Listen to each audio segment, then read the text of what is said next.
Hey, it's Rachel Bailey, a guilt-free, positive parenting specialist at rachel-bailey.com. I teach parents how to redefine perfect parenting so that you can move from feeling helpless and guilty about the way you parent to feeling like, I've got this. I wanted to talk about when you have children who say they hate school or any other activity, where maybe they complain about it all the time or even refuse to go.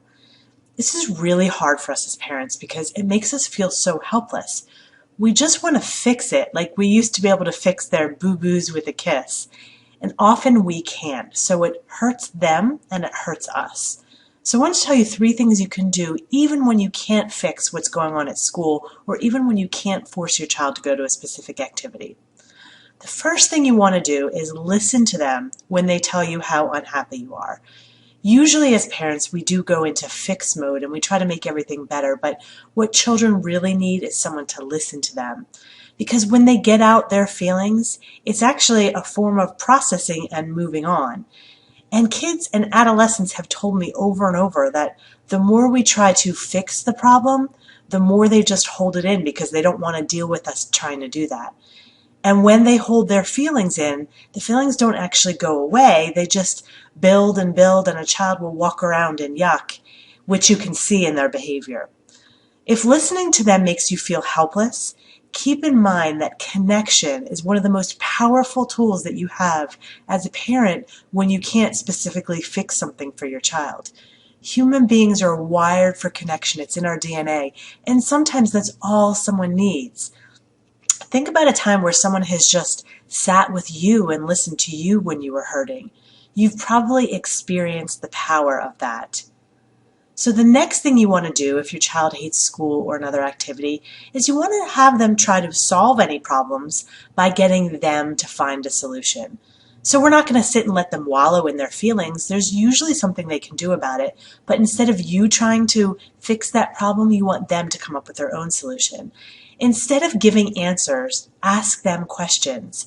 Because kids who feel out of control, which they often do when they have to go to some activity or school which they can't get out of, they really need a sense of control. So you can ask them questions like, you live in this situation every day. What do you think you need to do? Or what do you have control over?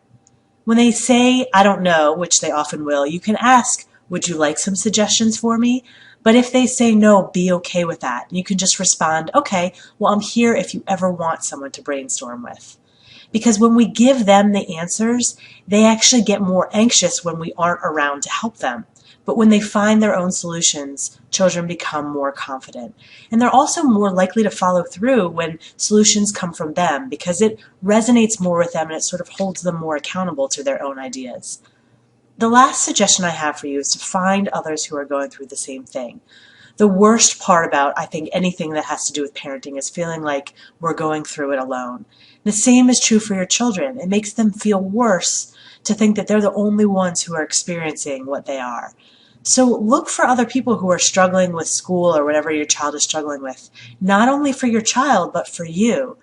There are plenty of online groups, or if you prefer in-person groups but can't find one, just start a meetup at meetup.com. And this isn't necessarily a support group, it's just people who are going through what you are. Because keep in mind that when there are things that as parents we can't fix, when we feel helpless, the next best thing we can give our children is connection. Try it and see how powerful that connection really is. If you have any other questions about helping your child who hates school or anything else that would make you feel confident about your ability to support your child, feel free to email me at rachel@bailey.com. And if you're not part of it already, join our free Facebook community where real imperfect parents support each other on their journey to raise great kids without expecting perfection.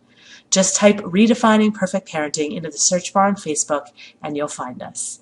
I hope to see you there, but until then, I'll see you next time.